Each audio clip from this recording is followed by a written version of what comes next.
자, 그러면 이제 프로젝트 창을 간단하게 봤으니까요. 이제 설정을 좀 한번 바꿔볼 수 있을 것 같아요. 자, 그러면 여기 있는 것처럼 테마를 바꿀 수 있대요. 자, 설정에 들어가서 테마를 바꿀 수 있다. 자, 우리 프로젝트 창을 한번 열어볼까요? 자, 여기서 자, 파일에서요. 자, 위에 메뉴 중에서 파일을 누르고 세팅스를 누르면 설정 화면이 보이게 돼요. 자, 우리 설정 화면 한번 들어와 봤었어요. 그죠? 언제 들어왔었죠? 우리가 첫째 마당에서 자바 소스 코드라고 하는 거를 좀 수정을 해 봤었어요. 그쵸? 자, 수정을 해 봤었고, 그때 에디터라고 하는 거 안에 제너럴 안에 가서 오토 임포트라고 하는 데서 체크를 다 해줬죠. 자, 이것 때문에 일단 설정이 들어왔고요. 자, 그리고 우리가 그 글자 크기가 여러분들이 처음에 보실 때는 글자 크기가 좀 작게 보일 거예요.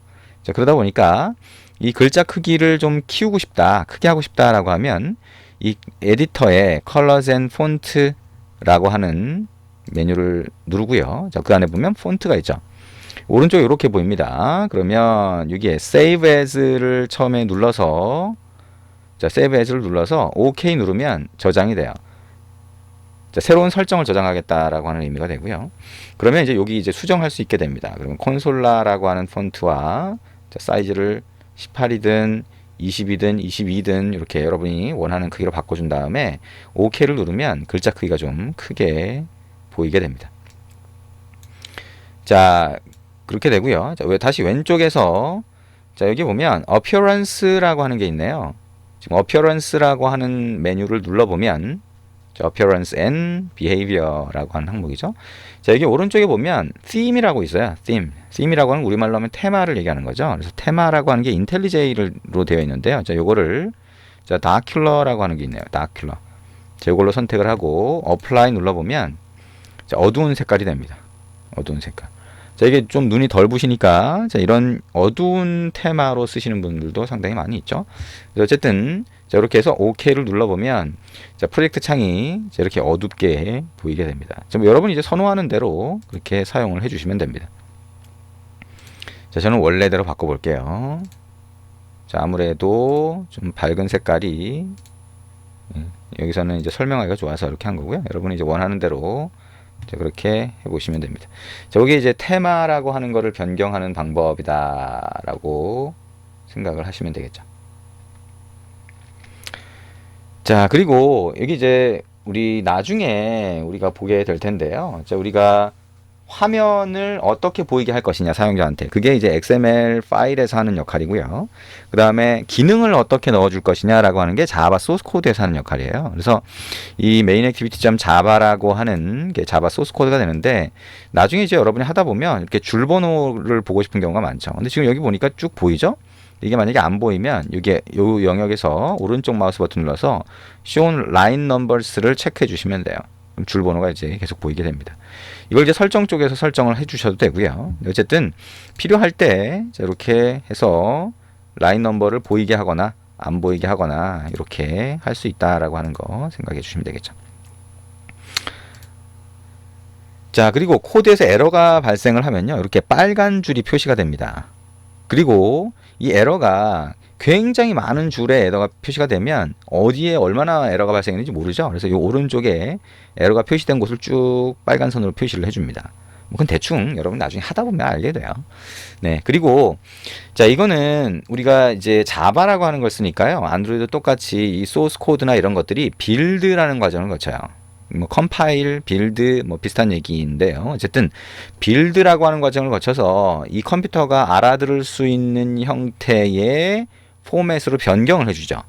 근데 그 역할을 하는 게 그레이들이라고 하는 거예요. 그래서 왼쪽의 프로젝트 영역에서 그레이들 스크립트라고 하는 걸 이렇게 열어보면 뭐 파일들이 막 있어요. 이게 뭐냐면 우리가 이 소스 코드를 컴퓨터가 알아먹을 수 있는 포맷으로 어떻게 바꿀 것이냐, 이런 설정들이 들어가 있어요. 근데 이 설정을 의외로 많이 건드립니다.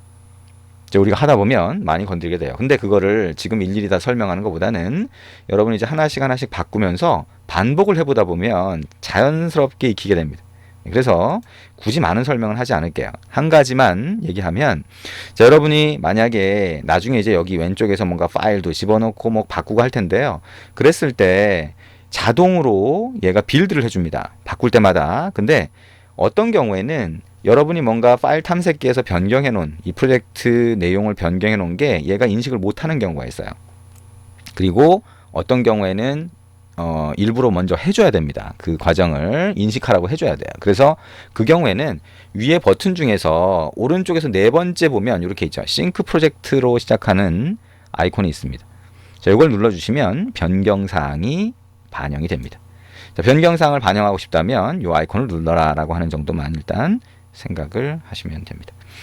자, 이제 자바 소스 코드로 다시 가서요. 자, 아직 우리 자바 소스 코드의 내용이 어떻게 되어 있는지는 굳이 뭐 아직 몰라도 되는데요.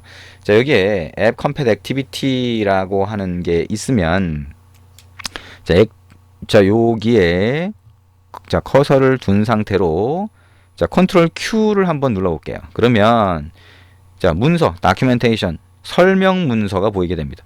앱 컴팻 액티비티라고 하는 게 뭐냐라고 하는 설명글이 보이는 거죠. 자, 여기 오른쪽에 이걸 누르면 없어집니다. 자, 여기 벽에 가서 붙게 되죠.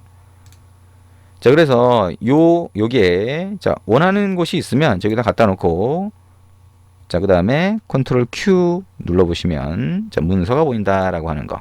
자, 이거는 이제 하다 보면 필요한 경우가 있으니까 자, 이렇게 설명을 합니다. 자, 그리고 자, 여러분이 파라미터를 보게 되는 경우가 있어요. 파라미터. 자, 파라미터라고 하면 지금 여기 있는 함수가 있죠. 자, 자바도 그렇지만 어떤 언어든 간에 자, 함수의 이름 뒤에 소괄호가 오고요. 그 다음에 파라미터가 들어가는 경우가 많죠. 그러면 여기 안에 소괄호 안에 어떤 유형의 파라미터가 들어가야 되냐라고 하는 걸 정의해 놓은 걸 알고 싶다면 컨트롤 P 눌러봅니다. 자, 그러면 여기에 툴팁이 뜨면서 알려주죠. 자, 이제 여러분들 중에 나는 프로그래밍을 많이 안 해봤는데요. 자바도 아직 잘 모르는데요. 이제 같이 공부를 해나가야 되는데요. 뭐 이런 경우가 있을 수는 있어요. 그래서 그런 경우에는 지금 제가 하는 말이 좀 잘 이해는 안 될 수 있어요. 근데 어쨌든 지금 제가 하는 말을 이해를 못한다고 하더라도 같이 공부해 가면서 따라오실 수는 있습니다. 그냥 그런가 보다. 저건 좀 알아봐야겠네. 이렇게 생각을 하시면 되겠죠. 자, 컨트롤 P라고 하는 것도 기억을 사실 안 하셔도 돼요. 나중에 필요할 때 자, 이런 게 있다라고 하는 걸 기억만 해놨다가 나중에 다시 이곳을 보고 찾아서 사용하시면 됩니다. 자, 그 다음에 여기 우리가 보고 있는 요거를 이제 코드 편집기라고 불러요. 에디터라고 부르는 거죠. 코드 에디터. 그래서 이 코드 에디터라고 하는 데서 자, 여러분들이 뭐 이런 기능을 사용할 수가 있는데요. 기능이 되게 많아요. 그래서 이것도 다 설명할 수가 없고요. 일단 예를 들면 자, 이게 커서를 요 클래스라고 하는 중괄호가 있는 영역 안에다 두고 오른쪽 마우스 버튼을 누르면 자, 이런 메뉴들이 쭉 나옵니다.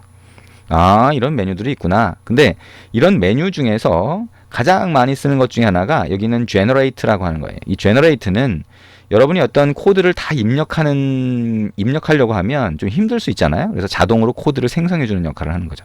그래서 generate 누르면 다시 하위 메뉴가 보입니다.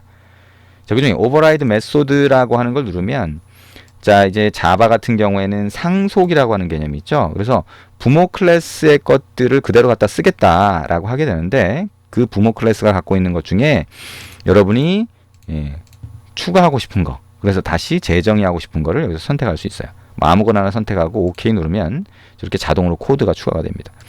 그래서 자동으로 코드가 추가되도록 만드는 그런 방법이다 라고 얘기할 수 있습니다. 자, 지금 우리가 안드로이드 스튜디오에서 쓸 수 있는 것들 좀 보고 있는데요. 얘기한 것처럼 다 외울 필요는 없어요. 자, 그리고 뭔가 그 안에 있는 글자 중에서 뭔가를 찾고 싶다라고 하면 자, 여기 보는 것처럼 자, 왼쪽에 자, 요 폴더 안에 있는 것들 중에서 찾고 싶다라고 하면 요 부분이 되겠죠? 그러면 오른쪽 마우스 버튼 눌러서 자, 여기 오른쪽 마우스 버튼 누르면 여기서 뭔 할 수가 없겠네요. 그죠? 자, 여기다가 뭘 만들 때 new를 가지고 뭔가 만드는 거고요. 자, 여기에 edit 위에 메뉴 중에서 edit 간 다음에 find 가보면 자, find in path라고 하는 게 있습니다. 그래서 find in path 눌러서 검색하고 싶은 단어를 넣으면 그러면 검색을 할 수가 있어요. 자, 그래서 검색하는 방법을 여기서 얘기를 하고 있습니다. 자, 이번에는 자, 우리가 여기 이 소스 코드가 들어가 있는 자바 파일에서는 자, 이렇게 코드 에디터라고 하는 게 있다는 거고요. 이제 XML로 가봅니다. XML은요, 화면이 어떻게 사용자한테 보일지를 여기서 결정을 하게 됩니다. 화면을 만들어주는 역할이라고 생각하시면 되겠네요. 근데 이제 요거를 보면 화면이 미리 보이는 상태가 돼요. 그죠? 자, 이거를 미리 보기 화면이라고 할 수가 있고요. 자, 이거를 더블 클릭해서 탭을, 작업 영역을 좀 늘려봤고요. 자, 얘기한 것처럼 여기에 있는 헬로 월드라는 글자를 누르면 오른쪽에 프로퍼티즈라고 해서 속성이 보이죠. 그렇죠? 그리고 아래쪽에 보면 디자인 탭이 있고 텍스트 탭이 있어요. 그래서 디자인 탭이 지금 디자이너 도구라고 하는 이런 창이 보이는 거고요. 텍스트 탭을 누르면 원본 XML 코드가 보입니다. 그래서 원래는 이제 이 파일 자체는 XML로 되어 있고요. 파일 탐색기에서 열어보시면 그거를 디자인 탭을 누르면 디자이너 도구라고 하는 데서 그 XML의 내용을 파싱을 한다고 하죠. 그거를 파악을 해서 미리 보기 화면을 이렇게 구성을 해주게 됩니다.